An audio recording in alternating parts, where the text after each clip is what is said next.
vision très utile. La sensibilisation, la mobilisation. Vous savez, quand j'ai libéré les 5 points qui font qu'un pays avance, un pays n'avance pas, j'avais parlé de l'appropriation d'une vision de développement par la population. Même une loi comme celle-ci, il faut que la population congolaise arrive à s'en approprier. Maintenant, qu'est-ce que je fais pour arriver à bâtir cette appropriation? Effectivement, je n'ai pas vu l'université à l'autre. J'ai parlé à l'université de Grand Île, j'ai parlé à l'UNIKI, j'ai parlé à l'UCC, à l'UPC, j'ai parlé à l'université officielle de Bujumbura, je suis invité à Mumbacha, Kisangani, ainsi de suite là. J'ai parlé dans les écoles secondaires, au Sogi, au Sangara, ainsi de suite. Je le fais pratiquement chaque semaine. Mais il faut reconnaître que jusqu'à présent, tout ce que j'ai fait là, ce sont des efforts personnels. Et ça me coûte énormément cher. C'est-à-dire qu'il faut non seulement prévoir des déplacements pour aller partout, mais aussi, quand je me déplace, j'ai toujours des gens autour, soit des conseillers, soit des agents de sécurité. Et déplacer tout ce monde-là pour aller d'une province à l'autre, ce n'est pas une chose facile lorsqu'on dépense simplement de ces petites épargnes. Donc, je n'ai eu jusqu'à présent aucun soutien de la part de l'État. Aucun. Zéro. Donc, et pourtant, je considère que ce que je fais là est très important, plus important que les députés qui sont payés 21 000 $ par an. Donc, nous allons continuer et d'ailleurs, nous venons de créer une chaîne de télévision. Notre chaîne de télévision s'appelle la RDC 1. RDC 1, vous pouvez voir ça sur TNT 053. Donc, on essaie d'utiliser cette chaîne de télévision pour sensibiliser les gens, pour que le grand nombre de la population puisse avoir accès à ces informations-là. Mais dans la mesure du possible, on va aller d'école à école, de commune à commune, des provinces à une autre, jusqu'à ce que nous allons atteindre toute la République pour que le message passe. C'est important parce que chaque fois que les gens comprennent le message, ils réalisent qu'on n'est pas ce que nos détracteurs ont essayé de nous coller comme étiquette. Tout à l'heure, lorsque M. Kalon va parler, il a soulevé la question de la congolité. Je ne suis pas d'accord avec l'appellation congolité, je vais vous dire pourquoi. C'est un terme savant qui a été imaginé par nos détracteurs pour invoquer les mauvais souvenirs de la Côte d'Ivoire, où il y avait l'ivoirité. Mais l'ivoirité en Côte d'Ivoire, c'était quoi? C'était que les leaders politiques disaient que certains Ivoiriens, ceux surtout à la frontière avec le Burkina Faso, au nord de la Côte d'Ivoire, ces gens-là n'étaient pas des vrais Ivoiriens, c'était des Burkinabés. Et ces gens étaient combien? 26% de la population, soit 7 millions de la population ivoirienne. Par conséquent, on refusait la nationalité ivoirienne à 7 millions de gens, d'où l'ivoirité. Il fallait être ivoirité, donc ivoirien pur, pour être considéré donc ivoirien et ne pas être donc dans cette zone-là. En ce qui nous concerne, est-ce que nous avons dit qu'on refuse la nationalité congolaise à quelqu'un? Nous donnons la nationalité congolaise, bien au contraire, à 15 millions de Congolais à qui on a arraché la nationalité. Donc nous faisons le contraire de la congolité. La congolité, si elle est définie comme l'ivoirité, où on sélectionne les gens à qui on dit que vous êtes ivoirien ou vous êtes congolais, nous faisons le contraire. On redonne la nationalité à 15 millions de nos compatriotes qui ont perdu cette nationalité-là à cause de la Constitution dans sa configuration actuelle. Par conséquent, ce n'est pas la congolité. On aurait souhaité qu'on trouve notre terme pour parler de cette loi pour que les gens la retiennent facilement. Et la loi elle-même importe un nom très long.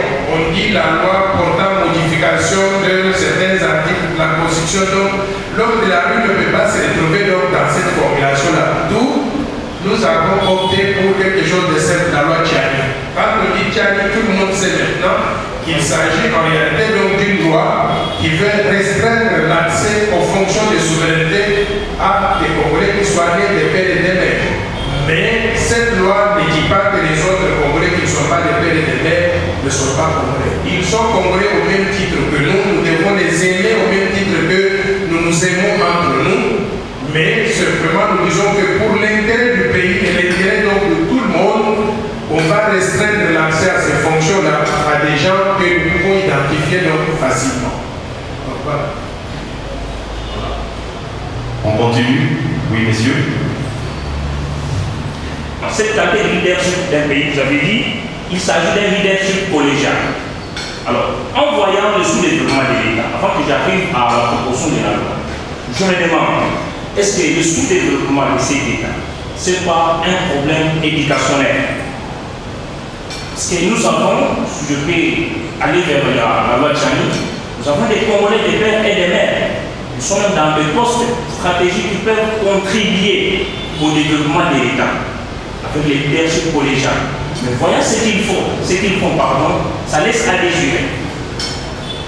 C'est là, quand bien même nous pouvons avoir à la tête, mais dans les différents postes de numériques, les Congolais, des pères et des mères, est-ce que si l'éducation des Congolais n'est pas à la hauteur de s'approprier du développement de l'État, nous allons avoir un État développé?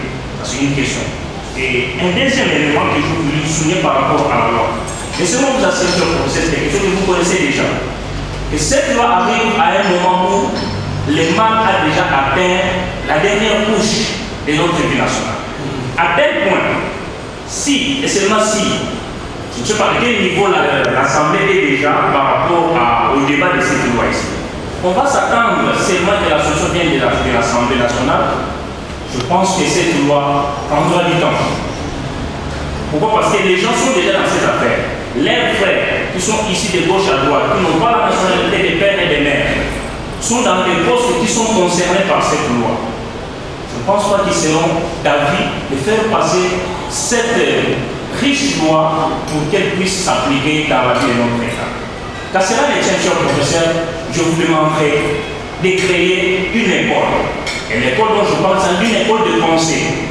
Parce que notre manifeste d'école dans notre pays, c'est le monde des successeurs. Parce que c'est une loi qui sera pour des générations en génération. Quand même aujourd'hui, ça ne passait pas. Mais si un jour, quelqu'un pourrait continuer la lutte de Laurent Tchani, je pense 20 ans, 15 ans, 50 ans plus tard, cette loi pourrait exister dans notre État. D'où l'école dont je parle, une école des générations où vous allez faire inculquer ces différents avantages. Parce que nous, vous suivons dans les médias, on a suivi tous les débats des journalistes. Ce qui nous présente de la loi Noël Tchani n'est rien que le poste du chef d'État. Le poste du chef de l'État. Mais aujourd'hui, à votre présence, je me rends compte que vous avez même élargi la liste jusqu'à atteindre les ambassadeurs. Et je n'ai jamais suivi un journaliste dans les différents débats souligner cet aspect-là. Et comme ça atteint toutes les couches, cela ne sera pas facile.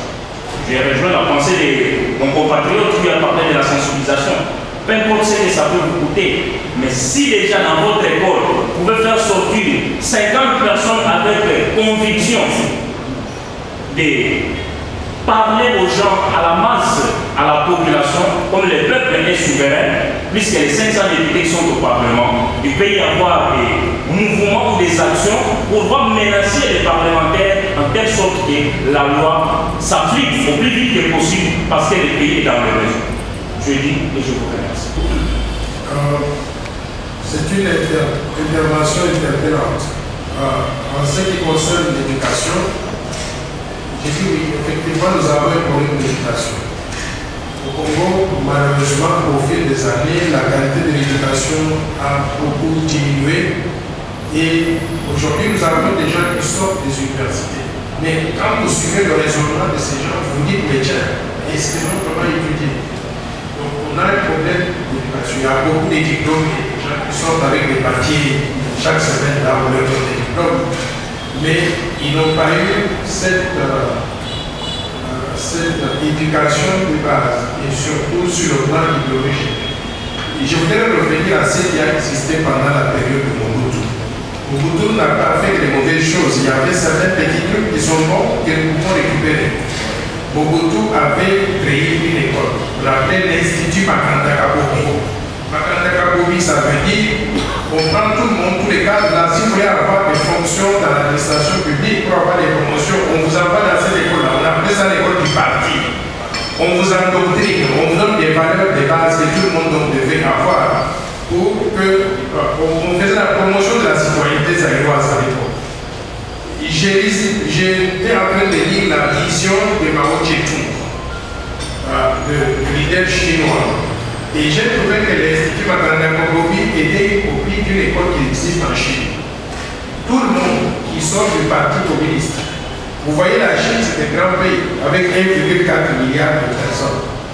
Il y a des gens, des Chinois qui ont étudié au Congo, qui ont étudié aux États-Unis, en France, en Belgique et consorts. Quand ils rentrent chez eux, avant qu'ils puissent avoir des fonctions dans l'administration publique, ils doivent passer l'école. L'école constitue un tronc commun que tout le monde doit pouvoir connaître pour être en mesure donc de défendre les valeurs de la République. Moi, je souhaiterais que ce soit quelque chose que nous pouvons envisager ici. On trouve au Congo des gens qui viennent de tous les pays du monde. Il y en a qui ont étudié en Pologne, en Russie, aux États-Unis, en Argentine, et ainsi de suite. Tout le monde, il y en a qui ont étudié au Rwanda, au Burundi, en Uganda. Quand tout le monde revient ici, ouf, demain, il est ministre quelque part. Il est directeur donc d'un département important au sein de l'administration publique. Est-ce que ces gens-là, ils ont un tronc commun, des valeurs communes? Je pense non. Par conséquent, ça contribue à la faiblesse de notre administration publique. Donc, arriver à éduquer les gens consiste à non seulement leur donner des programmes de formation quand ils sont sur le plan scolaire, mais aussi quand ils sortent, imaginer des mécanismes de ce genre-là pour que tout le monde ait un tronc commun, des valeurs nationales qu'il faut défendre. Sur ça, Congolais-là, on doit pouvoir le réchauffer avec le nationalisme congolais pour que les gens à tout moment voient l'intérêt du pays. Il y a des pays où vous demandez à un national de faire quelque chose qui serait contre ce pays et dit je ne vais pas trahir mon pays. Ici chez nous, vous lui donnez 10 $, il est capable de tout faire. Et même contre son pays. Par conséquent, l'éducation c'est un point de départ extrêmement important. La deuxième question, je crois que ça résout aussi donc, la deuxième question que vous avez posée. Comment assurer la pérennité de ce que nous sommes en train de faire? Nous sommes des êtres humains et nous sommes faillibles. Nous allons passer. Et je voudrais qu'il y ait le plus d'enfants congolais possible qui ont accès à ces idées pour que demain après demain, si on n'est plus là, ils vont les poursuivre. Je voudrais vous donner mon exemple. Mon exemple, c'est que quand Patrice Emery vivait, moi je n'étais qu'un petit enfant, donc je ne connaissais rien de Lumumba. Mais au fur et à mesure que les années passaient, je prenais conscience de la personnalité de Lumumba. J'ai lu dans la mesure du possible tous les discours de Lumumba et j'ai écouté dans la mesure du possible tous les discours que Lumumba a prononcés. Et qu'est-ce que je réalise aujourd'hui, sincèrement? Je réalise que le plan Marshall que je vous propose, Lumumba en a parlé en ces termes, sans pouvoir parler du mot plan Marshall. Mais les idées de Lumumba étaient identiques à celles que nous sommes en train de proposer aujourd'hui. Ils ont tué Lumumba, qu'est-ce qu'ils ont réalisé? Il y a Noël Tchad du jour. Après Noël Tchad, il y aura quelqu'un d'autre qui va sortir de là. D'où au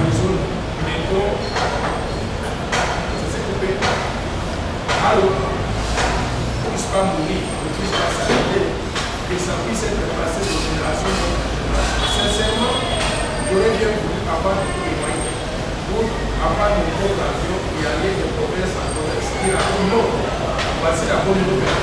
Et je suis sûr qu'il y aurait beaucoup de gens qui auraient adhéré donc à cette idée-là. Malheureusement, on n'a pas tous les moyens qu'on a. Et je voulais revenir sur quelque chose qu'on a négligé, qu'on n'a pas mentionné depuis le début jusqu'à présent. Pour ceux qui disent que, et qu'on précise très bien qu'il ne faut pas mettre dans ces postes-là des étrangers. C'est aussi simple que ça. La loi que nous proposons n'est pas discriminatoire parce que même la Bible stipule cela.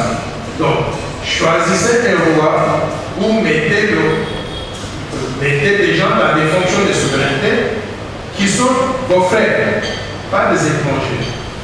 Parce que souvent, les gens essaient de ramener le débat de cette loi à des individus. Depuis le début, est-ce que vous avez parlé de l'église?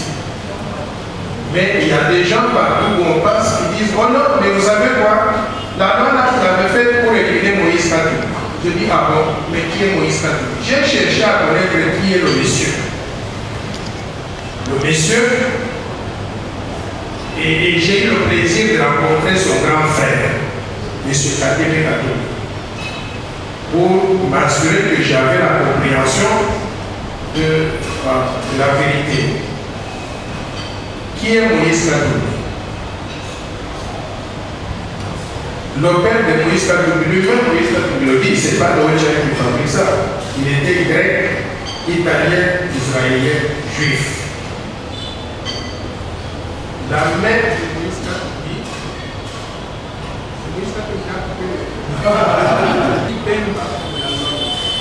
la mère de Katembe Katoto est née de Bemba de la RDC. Katembe Katoto est congolais, n'est pas sa mère. Moïse Katumbi n'est pas congolais, il n'est pas sa mère, il n'est pas sa mère. Et il a empiré sa situation comment? Il a empiré sa situation en épousant une femme qui est Tutsi, burundaise, rwandaise. Alors, dites-moi, mes chers compatriotes, père zambien, père grec, italien, israélien, juif, mère zambienne, femme Tutsi, burundaise, qu'est-ce qu'il a avec la République catholique? Seulement le fait de vivre en RDC. Et je pense que sur le plan intellectuel, il y a un problème de raisonnement. Et il va jusqu'à justifier sa nationalité congolaise par le fait que sa mère, quand elle est décédée, on l'a enterrée au Congo. Et puis quand le lieu d'enterrement de la mère détermine la nationalité du fils, et il est culotté pour poser sa candidature à la présidence de la République démocratique du Congo. Mais nous, Congolais, nous devons être naïfs d'accepter des choses comme ça. Je demande aux institutions de la République de faire leur travail. C'est-à-dire la CENI, la Cour constitutionnelle, toutes les institutions qui sont concernées, le LIB et consorts, de rassembler des informations pour que cette candidature-là soit déclarée nulle et non avenue. Je vais vous dire pourquoi il faut la déclarer nulle et non avenue. Il ne faut pas dire, oh non, la loi qui a fragilisé, il faut le laisser, on va le battre aux élections. Si vous le laissez et vous déclarez la candidature, c'est pas. Vous avez ouvert ce que j'appelle la boîte de Pandore. Vous avez créé un précédent. Vous pouvez le battre en 2023, il va revenir en 2028, en 2032, jusqu'à ce qu'il soit élu comme tous les Congolais naïfs pour l'élire président de la République. Non. Les étrangers ne sont pas autorisés à être candidats à la présidence de la République démocratique du Congo et sa candidature doit être rejetée purement et simplement. Maintenant, je vous ai parlé de Deutéronome, n'est-ce pas? Montrez-moi, qui peut me montrer dans la Bible, quelque part où on dit que si un pays a des problèmes, et qu'on peut prendre un étranger pour venir régler ces problèmes-là, au sommet de l'État. Ça ne se fait pas. Ça ne peut pas se faire dans les pays étrangers. C'est pour ça que les Occidentaux, qui sont en train de pousser cet individu à être candidat ici, ils se montrent d'eux. Ils peuvent parler à tout le monde, mais ils savent très bien que moi, là, je les connais très bien. J'ai vécu avec eux, j'ai été dans les mêmes écoles qu'eux, j'ai travaillé avec eux. Je suis aussi bien qu'ils sont, et par conséquent, ils ne peuvent pas me dire ce que je dois faire. Pour mon pays, je vais défendre la souveraineté nationale, l'intégrité territoriale, et surtout, je vais appeler tout le peuple congolais à ouvrir les yeux pour que nous ne puissions plus être dans cette situation de manipulation où on nous impose n'importe qui sera au service des intérêts extérieurs. Merci. Ce que j'ai compris, c'est parce que la loi implique une modification de deux articles de la Constitution. L'article 10 sur la nationalité congolaise qui serait une exclusive et sur l'article 72 sur l'exigence d'être des pères et des mères. Donc, modification de deux articles de la Constitution. Or, la Constitution, elle dit qu'on ne peut pas la réviser ou la rédiger pendant que le pays est plus à l'état de siège. C'est ça la raison pour laquelle la loi n'a pas encore été débattue. Donc nous espérons que d'ici là, la session des mars, j'espère, j'anticipe, qu'il y aura l'été de l'état de siège. Parce que beaucoup de voix serait aujourd'hui pour dire l'état de siège sur place, on ne voit pas des résultats, à quoi ça sert? Moi, je pense qu'on peut réaliser le même objectif de l'état de siège en levant l'état de siège aujourd'hui, mais en ayant une présence militaire accrue sur le terrain. C'est la même chose en réalité. Donc, si on fait ça, ça va baliser le terrain pour que la loi soit débattue au niveau de l'Assemblée nationale. Pourquoi est-ce qu'il faut la débattre? Comme toute loi, comme toute proposition de loi, on est dans une démocratie. Je ne suis pas détenteur de la vérité. Il y a des gens qui voient des choses comme moi, mais il y a des gens aussi qui ne voient pas des choses comme moi. La façon de trancher de façon civilisée dans une démocratie, c'est d'autoriser les débats. Que les débats soient télévisés, que le député national vienne se défouler, chacun donne son point de vue et qu'il procède au vote. Quand il y aura le vote, à supposer qu'on vote contre, moi je vais peut-être m'aider pour 2 jours après cela. Mais le 3e jour, je vais trouver la nouvelle stratégie pour le mettre là parce que j'y crois que c'est vraiment important d'avoir cette loi. Je pourrais alors envisager de mobiliser les gens pour qu'on fasse ce qu'on appelle un référendum populaire.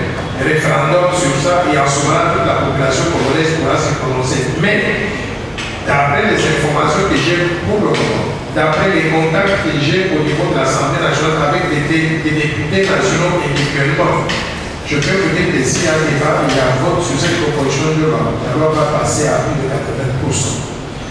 Et j'espère que les discussions seront télévisées pour que le public suive en direct ce que disent leurs députés nationaux. Si un député national est contre cette loi-là, il faut vérifier, vous allez trouver que c'est un étranger. Donc, ils seront sous pression que les discussions se passent en direct à la télévision. Donc, j'espère que ce moment va bien.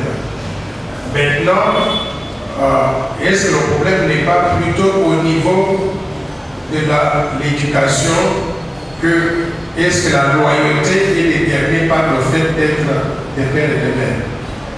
Je ne refuse pas qu'il y ait des Congolais qui soient des pères ou des mères et qui soient totalement loyaux à la RDC. Je ne refuse pas, c'est possible. Je ne dis pas non plus que tous les Congolais, des pères et des mères, sont loyaux à la RDC. Je ne dis pas ça non plus. Mais je dis, à un moment donné, on doit savoir tracer la ligne dans le sable pour dire quel est le critère qu'on utilise. Si vous pouvez me formuler votre critère qui puisse détecter parmi les Congolais des pères ou des mères qui serait loyal, qui ne serait pas loyal, je suis prêt à considérer ça.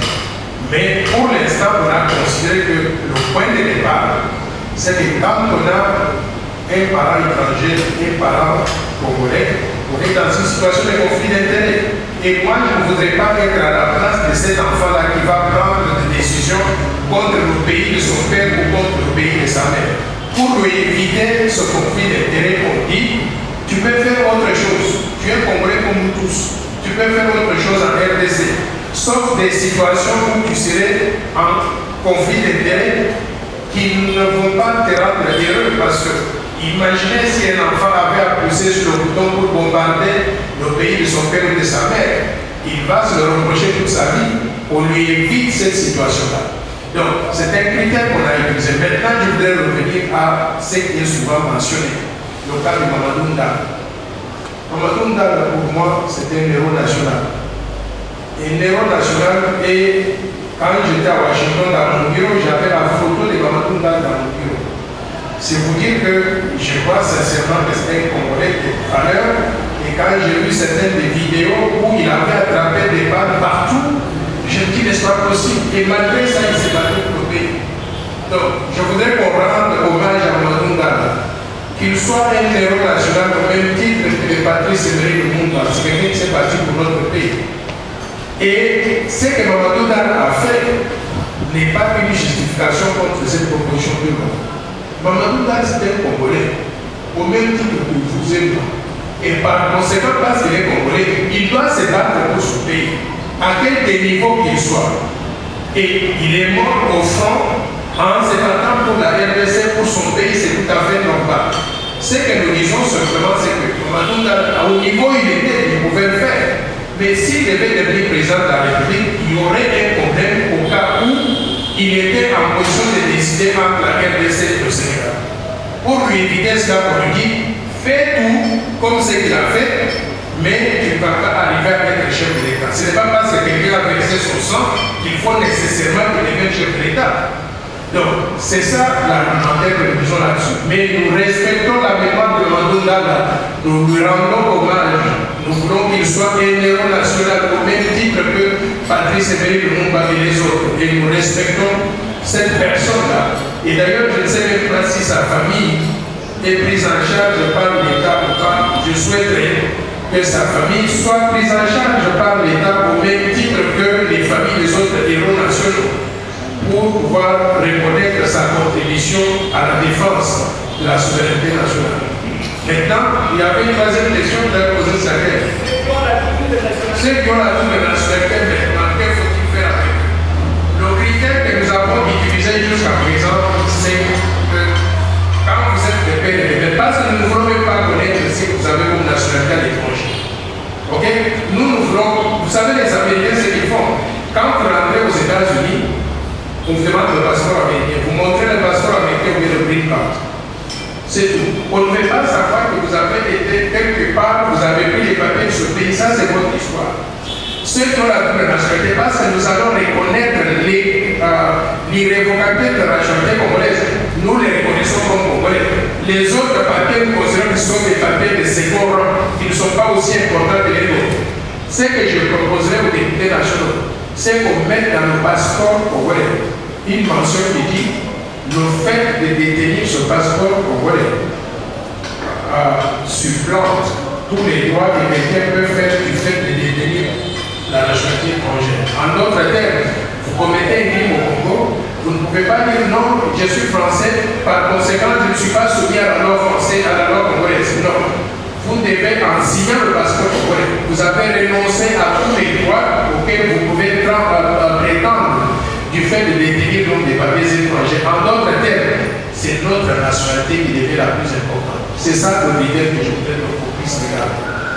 Alors, maintenant, par exemple, si on avait un président qui est rwandais congolais et que ce président-là décide de balkaniser la RDC, de prendre l'est de la RDC, de donner au Rwanda, ou carrément de coloniser toute la RDC pour que nous devenions des esclaves dans notre pays, des esclaves de Rwandais. Qui aurait à perdre? Dites-moi, est-ce que ce sont des Congolais des pères et des mères, ou bien des Congolais des pères ou des mères, ou des Congolais naturalisés, des étrangers naturalisés congolais, ou bien des Congolais apatrides, des enfants chinois, congolais, chinois, japonais, qu'on trouverait sur la rue ici, si le pays devenait sous la domination de Rwandais pour que tous les Congolais deviennent des esclaves.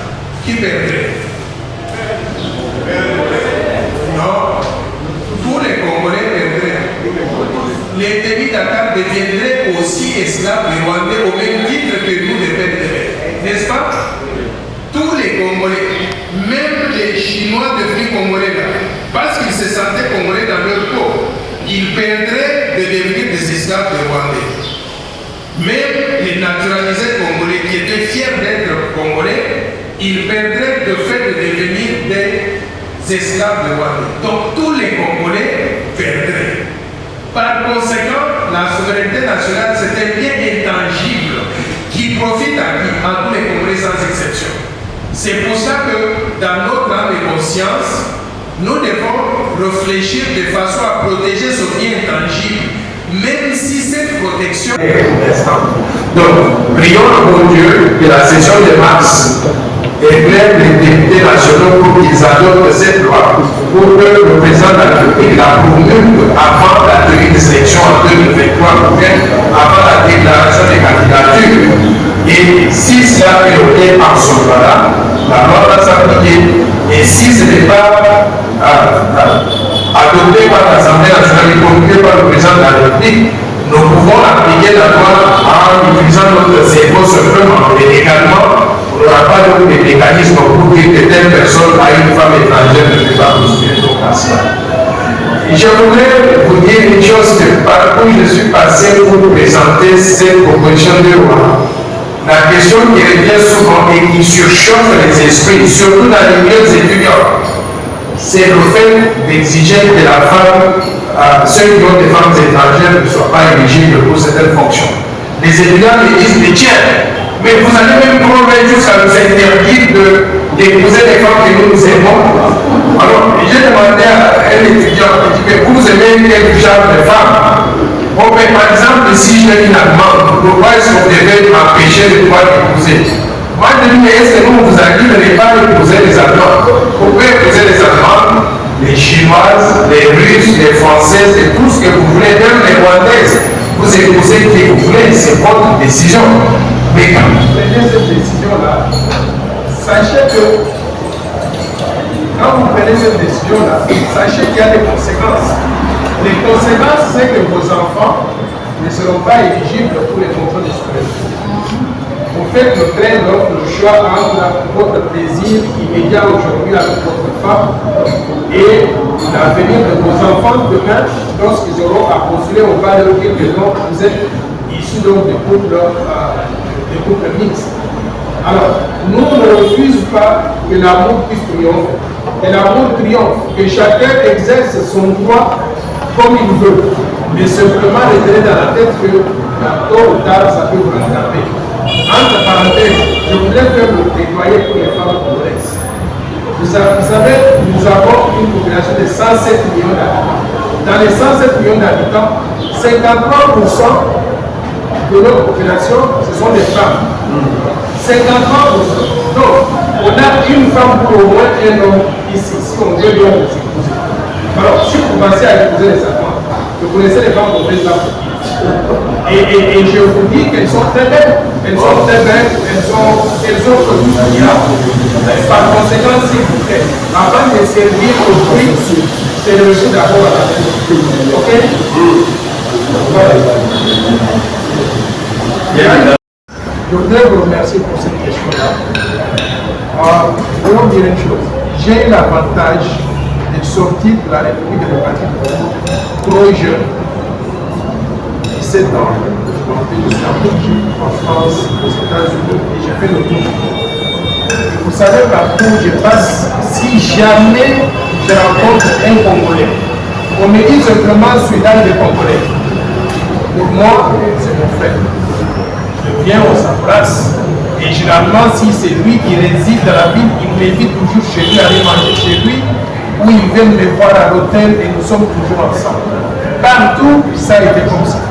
J'ai appris, moi, le Congo, c'est une véritable nation. Une véritable nation avec 450 tribus, et chacune des tribus a quelque chose à contribuer à la République.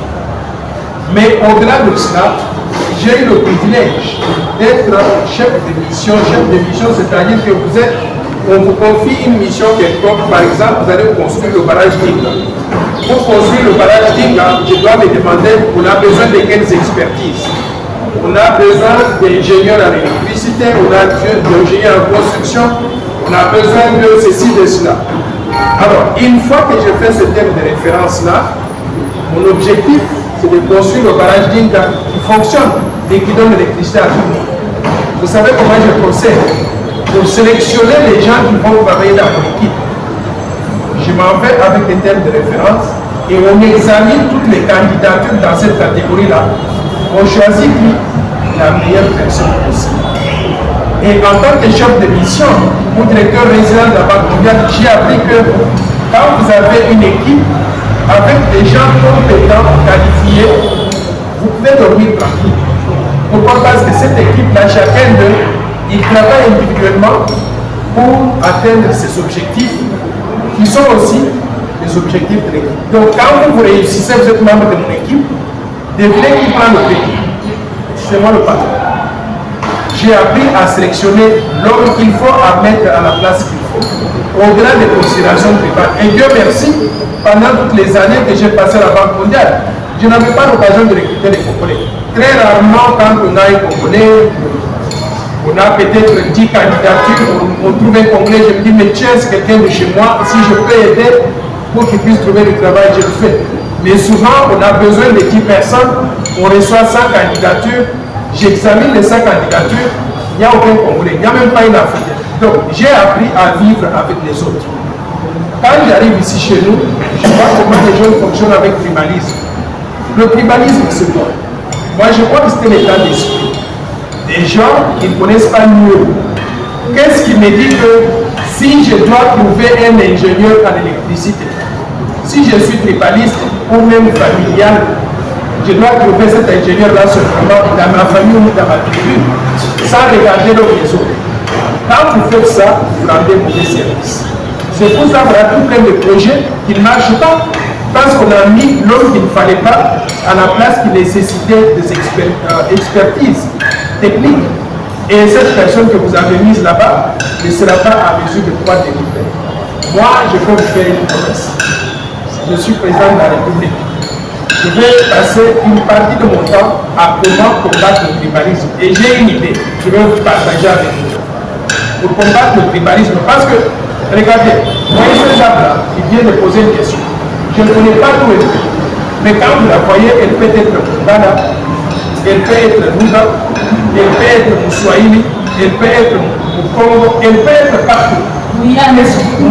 Est-ce que j'ai besoin normalement d'aller chercher à connaître d'où elle vient pour faire la discrimination contre elle ou bien pour la favoriser? Je n'ai pas besoin de ça.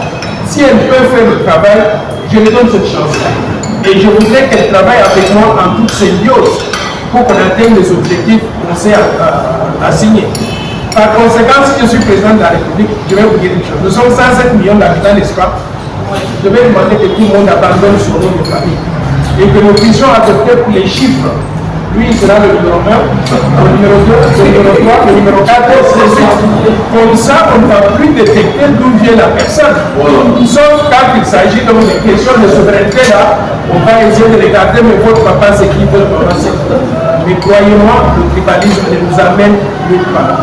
Je veux vraiment qu'on mette ça dans la poubelle et que nous puissions nous concentrer sur la promotion de tous les Congolais de la même façon et qu'on mette l'ordre qu'il faut à la place qu'il faut. C'est ça qui va faire avancer la République. Nous connaissons ce qu'il faut du mal au peuple. Et parfois, nous sommes trop tolérants à l'égard de ces gens-là. Il faudra qu'on arrive à un moment donné que nous puissions nous assumer nos responsabilités. On ne veut pas créer l'insécurité pour un individu basé sur le peuple. Et quand on a des convictions que cette personne fait du mal, il doit y avoir des mécanismes pour neutraliser la personne. Aux États-Unis, ils ont ce qu'ils appellent 911 number, donc le numéro d'urgence. Si vous voyez que quelqu'un, j'ai vu tout récemment dans la commune de Lingwala, des gens qui prennent la poubelle et qui le mettent dans les caniveaux pour boucher, parce qu'ils veulent saboter côté Boyi. Mais moi je trouve que c'est très grave. Vous voyez quelque chose comme ça. Appelez la police, qu'on trimballe cette personne devant la barre, qu'on juge la personne, qu'on condamne la personne, qu'on la foute en prison et il va rester là-bas pendant 30 ans, 20 ans. C'est comme ça que les gens vont apprendre le leçons. Alors, pour ne pas aller au cas par cas, vous avez mentionné un individu. Pour ne pas aller au cas par cas, parce qu'il y en a plusieurs, si on se concentre sur un individu, on a peut-être oublié 1000 autres individus qui font la même chose que cet individu. Pour ne pas aller au cas par cas, il faut qu'on puisse légiférer, c'est-à-dire adopter des lois. Et la loi que nous proposons ici, c'est une façon de neutraliser des individus comme ça. Une fois qu'on dit que pour que vous puissiez occuper des fonctions importantes, vous devez être des pères et des mères, vérifiables. Et on doit connaître votre village, on doit connaître votre mère, votre père, c'est qui, et ainsi de suite, là, jusqu'à 4 ou 5 générations. Vous allez voir que vite, il y a des individus. Dès qu'on demande votre nom, c'est qui, il vous dit le nom. Votre père est originaire de quel village? Il dit le village de mon père, c'est en Grèce. Je dis, ah bon?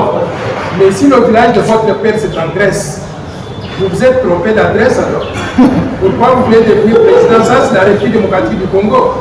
Donc, il va falloir que nous ayons des lois très claires qui définissent les règles du jeu pour ne pas tomber dans l'arbitraire et pour que ces règles du jeu s'appliquent à tout le monde de la même façon.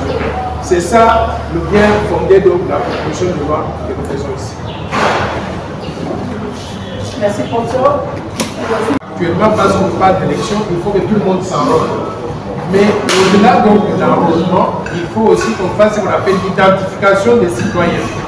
La dernière fois qu'on a eu donc, le véritable recensement, ici c'est en 1982, chose comme ça. Donc, depuis ce temps-là, on ne connaît pas qui est congolais, qui ne l'est pas.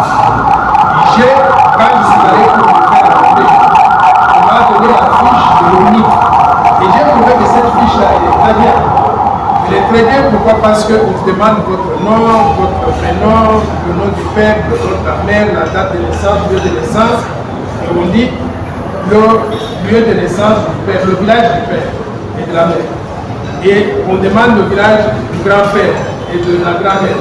Et on demande le village de arrière-grand-père. On va jusqu'à 4 générations. Si on arrive à remplir ces fiches-là avec responsabilité, moi je pense que cette loi trouvera le moyen d'être mise en œuvre. Pourquoi? Parce qu'à la minute que quelqu'un vient à la CENI pour poser sa candidature, et d'ailleurs je demanderais, je suggérerais que tout acte de candidature soit accompagné de la fiche-là visée par le NIP. Si le NIP reçoit Mme Patricia qui dit qu'elle est congolaise de père et de mère, son grand-père était de père et de mère de tel village, arrière-grand-père, ainsi de suite, on peut vérifier. Et imaginez la présidence de la République, la fois dernière on avait 21 candidats. Est-ce qu'ils ont le temps de vérifier 21 candidats? Mais bien sûr, on peut vérifier très facilement. Moi, j'ai fait l'expérience tout récemment. J'étais retourné après peut-être 50 ans. Je suis retourné chez moi en Gandajika, dans la province de la Roumanie. Et quand j'arrive en Gandajika, je me disais, mais est-ce que je vais encore retrouver des gens ici? Parce que beaucoup de gens que je connaissais ne sont plus là-bas. Je débarque, on devait faire la conférence comme celle-ci, et quelqu'un se met debout dans la salle. Il dit, nous avons toujours suivi sur les réseaux sociaux, à la télévision, vous avez toujours clamé haut et fort que vous êtes l'un de nôtres, vous êtes de Gandajika. Maintenant, vous êtes à Gandajika. Nous voulons savoir ici à Gandajika, où est votre père et où est votre mère? Nous voulons savoir ça. J'ai dit, ah, ça c'est très bien. Je vais vous dire, mon père s'appelle tel, il s'appelait tel parce qu'il est plus vivant, et il est originaire de tel village. Et il y a eu un brouhaha dans la salle. 50 personnes se sont mises debout. Il a dit, Tchadoué. Alors, tout le monde a reconnu, a dit, c'est notre fils. Moi, je suis son oncle paternel, moi, je suis sa tante paternelle, et ainsi de suite. 50 personnes. Et puis, j'ai dit, ma mère, elle était originaire aussi de Gandajika, tel village. Ouh, et l'autre bruit, 50 personnes se sont mises debout. Ils ont dit, nous sommes ses oncles maternels, qui est une chose grave. Il y a même non seulement un oncle maternel de loin, mais le petit frère de ma mère. Et quand je l'ai vu, je me suis dit, c'est pas possible, mais il ressemble à ma mère. Ma mère est décédée trop tôt, je n'avais que 12 ans, donc j'étais coupé tout petit peu le temps que j'ai passé à l'étranger. Donc, quand vous êtes congolais de père et de mère, vous pouvez. Et quand j'étais en Belgique, là, quelqu'un vient se mettre devant moi et me dit, regarde-moi très bien. Est-ce que vous me reconnaissez? Je regarde du pied à la tête, je lui dis non, je ne le connais pas. Il me regarde-moi très bien, je regarde. Alors il me demande, est-ce que tu connais Sumpi? J'ai dit Sumpi, oui. C'est qui? J'ai dit, c'était mon collègue de classe. Est-ce que tu connais Kakuya? Tel. J'ai dit, oui, c'est qui? J'ai dit, c'était mon collègue de classe. En quelle année? Je lui dis, c'était à l'école primaire. Il a dit, moi c'est Léonard Moulamba, j'étais votre enseignant en 4e et 5e année primaire. Quand vous êtes congolais de père et de mère, on peut vérifier, c'est possible. Vous voulez savoir à propos de moi, allez en Belgique, demandez aux gens, vous allez connaître. Donc, je voudrais dire que pour que la loi s'applique, il y a des informations supplémentaires, des choses supplémentaires que nous devons faire. Notamment le recensement de la population, notamment ces fiches-là de l'ONIP, notamment l'identification des citoyens congolais. Donc, de cette façon-là, on serait en mesure de vérifier les informations que les gens donnent. Mais le plus grand gardien pour la mise en application de cette loi, le plus grand gardien, c'est qui? C'est la population congolaise. Mais moi, je suis étonné que nous soyons 107 millions de Congolais. Un individu, un étranger, il vient au vu aussi de tout le monde. Il dit, je vais être candidat à la présidence. Et les Congolais l'accompagnent. Ils applaudissent parce qu'on leur distribue donc des billets d'argent. Mais c'est très grave. D'où la population, c'est le gardien de toutes les lois que nous devons faire ici. Il faut que la population prenne conscience Et je voudrais demander à certains compatriotes originaires de certaines provinces, vous pouvez trouver des Congolais qualifiés dans ces provinces-là, des autochtones. Ne vous laissez pas toujours manipuler par des étrangers. Il y a des provinces qui ont pris l'habitude d'opter pour un étranger qui leur donne de l'argent pour faire passer cet étranger-là comme l'un de leurs. Il y en a même qui viennent faire des témoignages qu'il est originaire de tel village. Mais l'individu lui-même, quand il parle, il vous dit « Je suis congolais parce que ma mère est enterrée ici ». Et vous dites que non, il est congolais parce qu'il est issu de la famille royale. Ce sont des bêtises.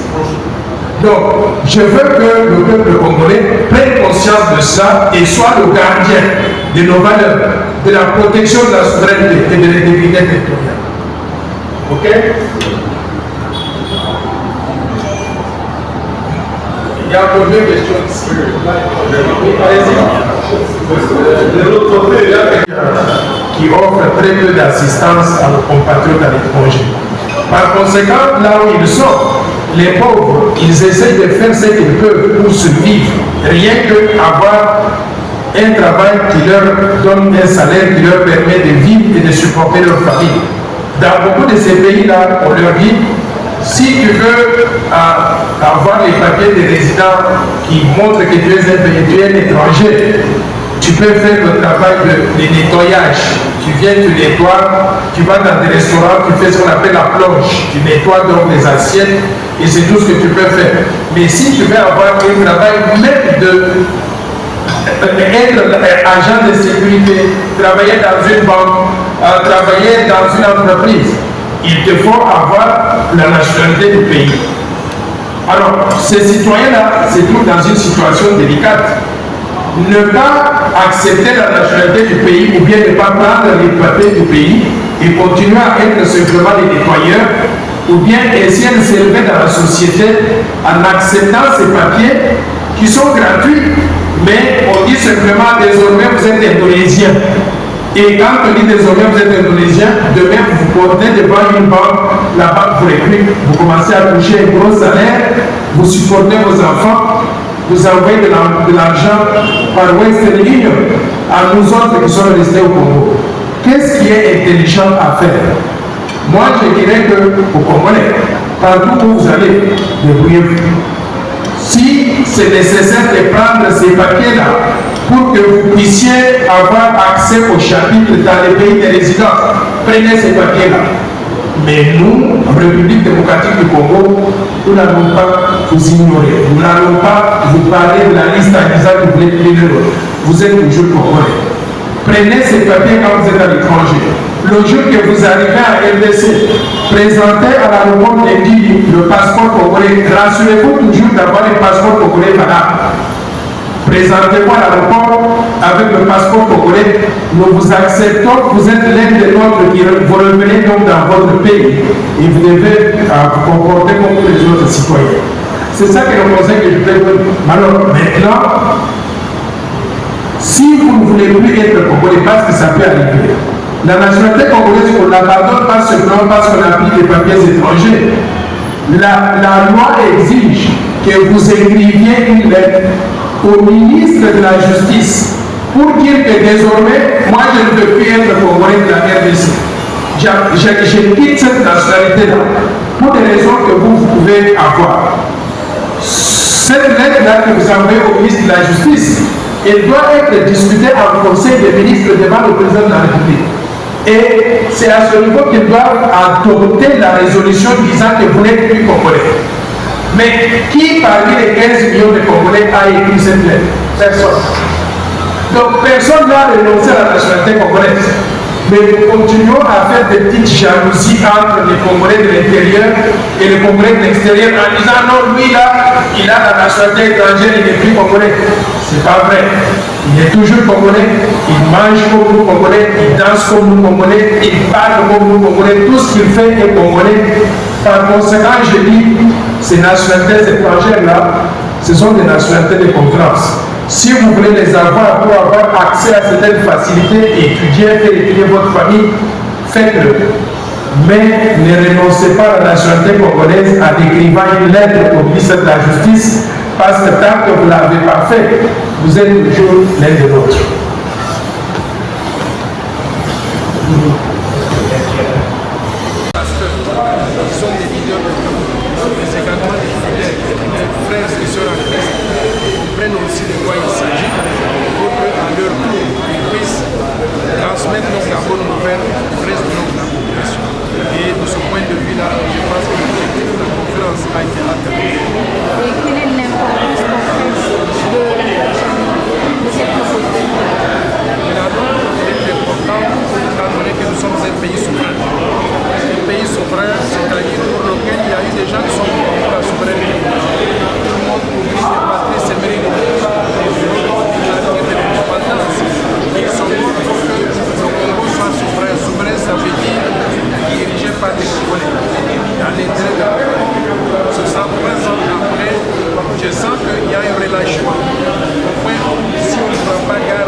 à protéger cette souveraineté nationale, à protéger l'intégrité territoriale et à s'assurer que le Congo sera toujours géré par l'un des habitants autochtones de la République du Congo, c'est-à-dire les Congolais de père et de mère.